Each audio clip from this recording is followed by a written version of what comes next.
मैं हूं अमीश देवगन और आप देख रहे हैं देश का सबसे लोकप्रिय कार्यक्रम आर पार। थारी एक एक हरकत से वाकिफ हूं मैं, रिकॉर्ड है थारा मेरे पास। ऊपर शिवपाल यादव का एक बड़ा बयान आया है। उन्हें बोला 144 सालों की बड़ी ब्रेकिंग स्टोरी है व्यूअर्स। कुंभ पर 144 सालों की बात गलत है, वेदों में नहीं है 144 सालों का जिक्र। ये कहा है। मैं रुक करता हूं आपका, ये बड़ी खबर है। खाओ मां कसम। क्या आपको लगता है कि भारतीय संस्कृति की कोई भी चीज हो उसका विरोध करना, सेंगोल का विरोध करना, मतलब बाबर के कसीदे पढ़ना, महाकुंभ का विरोध करना, क्यों महाकुंभ का? जी Rajkumar Bhati. Good question, you are a good question. 50 second. आज कोई ऐसी घटना नहीं, मुझे 50 सेकंड क्यों? अभी सुधांशु त्रिवेदी तो 5-7 मिनट बोले। जी बोलिए। नहीं, आप मुझे थोड़ा समय दें। बोलिए। तो ऐसा तो कोई डिबेट होती नहीं है जी, क्योंकि हम अपनी बात पूरी कह नहीं पाते। दर्शक समझते हैं कि यही ठीक है। बात तो सही है। पहली बात तो आज कोई ना तो ऐसी कोई घटना हुई है, ना कोई ऐसा बयान आया है कि हम इस पे सनातन पे और आस्था पे डिबेट करें। ये प्रायोजित डिबेट है। सही पकड़े हैं। भारतीय जनता पार्टी को ये सूट करता है कि लोगों में अंधविश्वास बना रहे, लोगों में कूप मंडूकता बनी रहे, लोगों में पाखंड बना रहे। इसलिए भारतीय जनता पार्टी चाहती है कि ज़्यादा से ज़्यादा डिबेट इस तरह की हों कि लोगों के अंदर भ्रम फैले।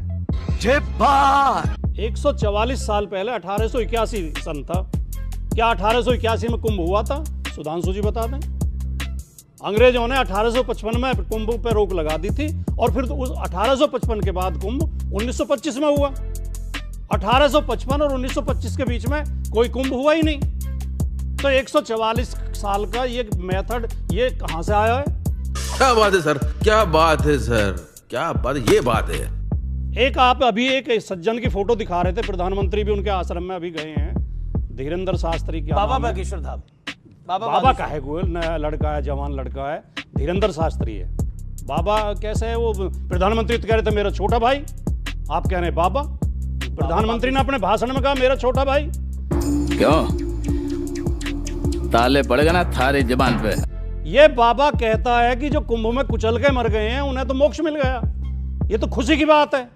क्या सुधांशु त्रिवेदी और अमीश देवगन इसका समर्थन करेंगे? कोई बात का समर्थन स्वामी नहीं जी कर सकता। समर्थन करेंगे? मैंने खुद सवाल पूछा, उन्होंने बोला वो मेरे से त्रुटि हुई, मैं गलती माफी मांगता हूं। जली ना, तेरी भी जली ना। दिन पहले कह रहा था। मेरी संस्कृति कहती है कि जो योगी हो जाए, जो धर्मात्मा की, जो धर्म की बात करे, वो आपसे अगर अनुज भी हो तो लेकिन वो पद में आपसे फिर बड़ा हो जाता है। अच्छा, हमको सिखा रिया है। वो कद में आपसे बड़ा हो जाता है। योगियों, संतों, साधुओं, महात्माओं को हाथ जोड़ के प्रणाम, चरणों में शीश नमन।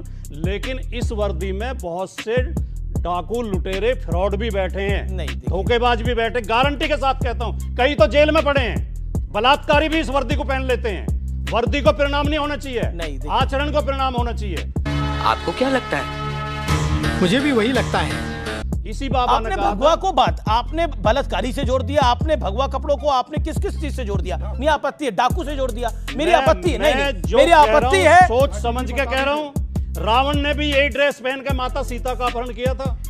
रावण भी इसी ड्रेस को पहन के आया था। ओके, फिर तो रामचंद्र जी को नतमस्तक हो जाना चाहिए था उसके सामने।